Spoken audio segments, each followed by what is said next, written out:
आज हम लोग वास्तविक संख्या वर्ग दसवीं का है।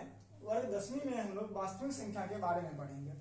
वास्तविक संख्या का यहाँ दो बिंदु हमने लिखा। वास्तविक संख्या एक चैप्टर है, पहला चैप्टर है, चैप्टर नंबर 1 है। इसमें है एक परिमेय संख्या और दूसरा पॉइंट पढ़ेंगे यूक्लिड विभाजन एल्गोरिथम विधि क्या है। तो पहले हम लोग ये जान लेते हैं जो वास्तविक संख्या होता क्या है, इन दोनों को मिटाते हैं। अब पहले ये जानते हैं वास्तविक संख्या क्या होता है। तो वास्तव में जो सारी संख्याएं हो वो वास्तविक संख्या कहलाएंगी। जैसे अगर इनकी बात करें, इनका जो सेट होता है नेगेटिव इनफिनाइट से लेकर के पॉजिटिव इनफाइनाइट तक, ये इनके सेट होते हैं। अब इनमें जितनी सारी संख्याएं आएंगी वो वास्तविक संख्या आएंगी। एग्जाम्पल में देख लीजिए, -5, -√3/2, -18, ये सारे क्या कहलाएंगे, वास्तविक संख्या कहलाएंगे। 0.25, 0.2 रेकडिंग, ये सारे क्या कहलाएंगे, वास्तविक संख्या कहलाएंगे। वास्तविक संख्या जो वास्तव में हो। और संख्या का क्लासिफिकेशन जो किया गया था, तो एक वास्तविक एक काल्पनिक, तो इनमें वास्तविक के ही बारे में बस हम पढ़ेंगे। अब वास्तविक संख्या को देखते हैं आगे, दो पार्टों में बांटा गया है। पहला जो पार्ट है इनका वह क्या है, परिमेय संख्या। आइए परिमेय और संख्या। परिमेय संख्या वह संख्या जो p/q के रूप में हो। किसके रूप में हो, तो p/q के रूप में हो। अच्छा, और आगे क्या है, तो q0 = क्या हो, 0 हो, और p q दोनों पूर्णांक हो, दोनों पूर्णांक हो, तो यह परिमेय संख्या कहलाएगा, रेशनल नंबर कहलाएगा। Rational number. अब ये समझ गए। एग्जाम्पल में इनमें देखिए, इनके एग्जाम्पल में जैसे कि जितने सारी अगर अपरिमेय संख्याओं को वास्तविक संख्या के सेट से अगर अलग कर देते हैं तो वह परिमेय संख्या का सेट आता है। जैसे अब समझिए 3/5 है, ये p/q के रूप में है। q है ना, हर डिनोमिनेटर जो 5 है ये 0 के बराबर नहीं है ना। अगर बराबर नहीं है तो ये क्या कहलाएंगे, परिमेय संख्या कहलाएंगे। अब दो परिमेय संख्याओं का योग हमेशा परिमेय संख्या होता है, ये जानते हैं। जैसे अगर 5 + 7, ये भी परिमेय संख्या, ये भी परिमेय संख्या। अब इनके हर में आप कहिएगा कुछ है कहाँ, जिनके हर में कुछ नहीं उनके हर में हमेशा 1 रहता है। इनके भी हर में क्या है, 1 है। ये p/q के फॉर्म में है। अब दो परिमेय संख्याओं का योग करेंगे तो कितना आएगा, 12 आएगा। अब इनका 12 में, इनमें हर में भी आपको नहीं कुछ दिख रहा है, तो कितना है, 1 है। तो दो परिमेय संख्याओं का योग परिमेय संख्या होता है। अब दो परिमेय संख्या का अंतर, दो परिमेय संख्या का अंतर हमेशा परिमेय संख्या आएगा। अब अंतर देखते हैं। जैसे अगर कह दें 18 - 6 कितना आएगा, तो 12 आएगा। अब ये भी परिमेय संख्या, ये भी परिमेय संख्या, अंतर कितना आया है दोनों का, 12 आया है। तो 12 भी क्या है, परिमेय संख्या है। इसी तरह से इनका गुना, अगर दो परिमेय संख्या का गुना ज्ञात करेंगे तो वो भी परिमेय संख्या, दो परिमेय संख्या का भाग देखेंगे तो वो भी परिमेय संख्या। ये छोटी बातें हम लोग जान लिए इनके बारे में। लिखना हो तो लिख लीजिए।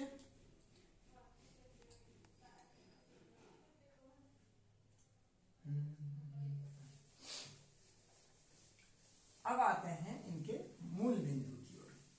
मूल बिंदु दूसरा जो है वो है यूक्लिड विभाजन एल्गोरिथम विधि।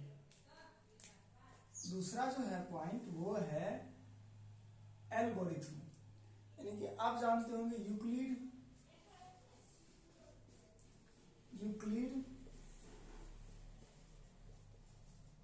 विभाजन एल्गोरिथम, ये विधि है। इन विधि के जरिए हम लोग, अब ये यूक्लिड विभाजन विधि पहले है क्या, यह विधि है दो दो संख्याओं का एचसीएफ ज्ञात करने के लिए। कितने संख्याओं का? तो दो संख्या, मैक्सिमम दो संख्याओं के बीच का ही एचसीएफ ज्ञात कर सकते हैं। जैसे अगर कहते हैं एक संख्या ए है और एक संख्या बी है, इन दोनों संख्याओं का अगर एचसीएफ ज्ञात करना होगा, इन दोनों संख्याओं का ही एचसीएफ ज्ञात कर सकते हैं। किसके विधि से? यूक्लिड विभाजन एल्गोरिथम विधि से।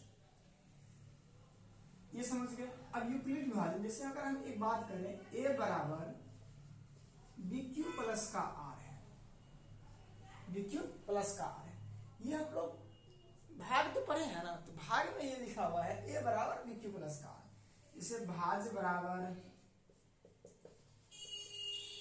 भाजक गुने भागफल और जोड़ शेष, शेष या शेषफल है। जो शेष आर जो होगा वो आर और यानी कि 0 के बराबर या बड़ा हो सकता है, लेकिन जो भाजक है, भाजक जो है वो भाजक से हमेशा क्या होंगे? छोटे होंगे। ये क्या कहलाएंगे? रिमाइंडर कहलाएंगे। तो इन्हीं विधि को एल्गोरिथम विभाजन, यूक्लिड एल्गोरिथम विभाजन विधि कहते हैं। देख लिए, आइए मिटाएं इसको।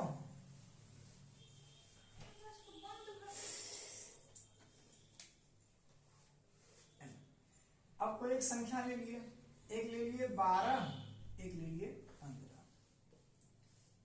अब दो संख्या है, इन दोनों संख्याओं का एचसीएफ ज्ञात करना है। अब हमने कहा था एचसीएफ ज्ञात करने के लिए यूक्लिड विभाजन एल्गोरिथम, तो पहले हमने कहा था ए बराबर बी क्यू प्लस का आर।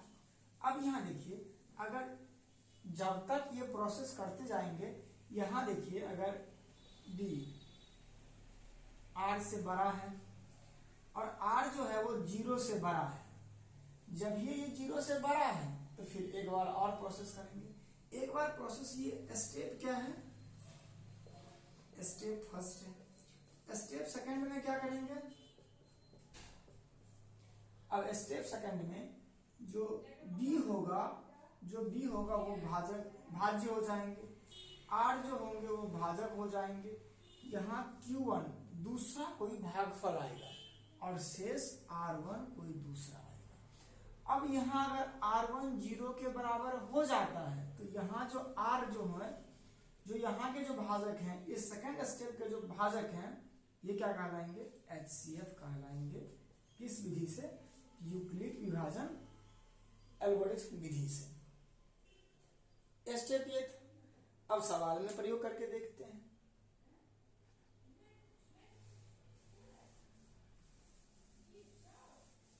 चलिए अब सवाल में यही चीज प्रयोग करके देखते हैं।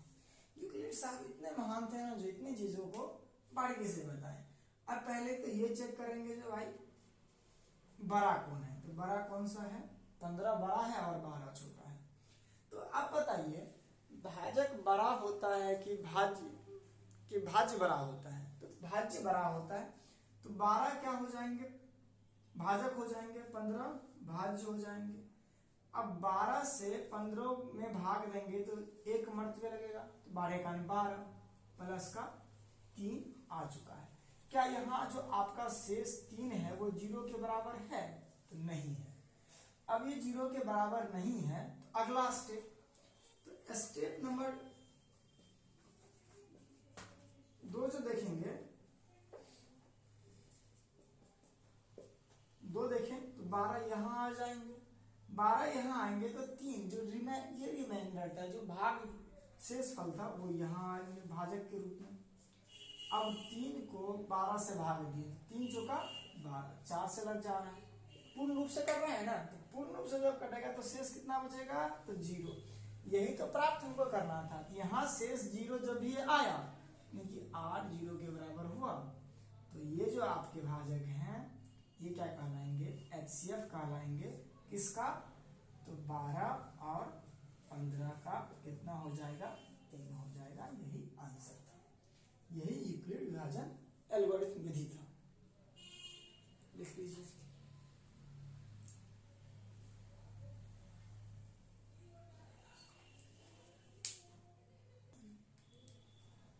देखिए, एक क्वेश्चन देख लिए हैं। अब अगला क्वेश्चन हम लोग बना करके 2-3 क्वेश्चन और देखते हैं।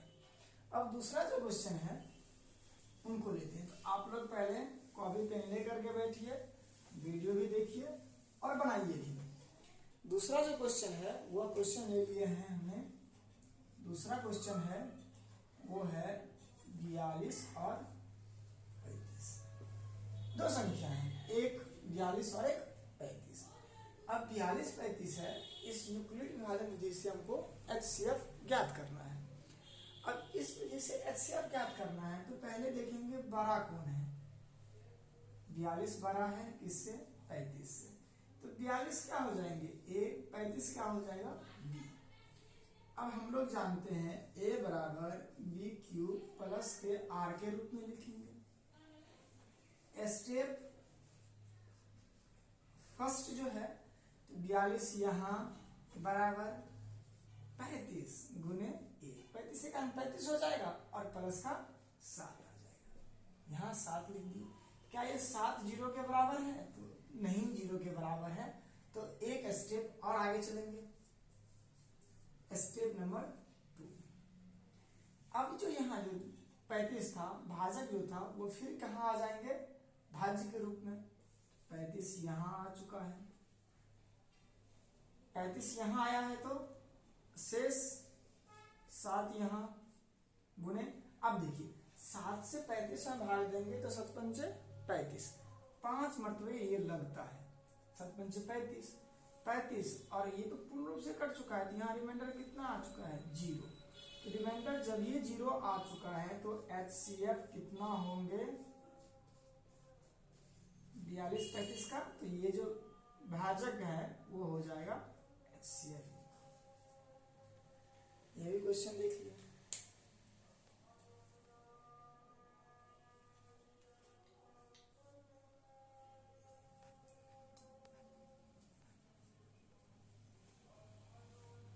बेटा अगला क्वेश्चन एक और देखते हैं।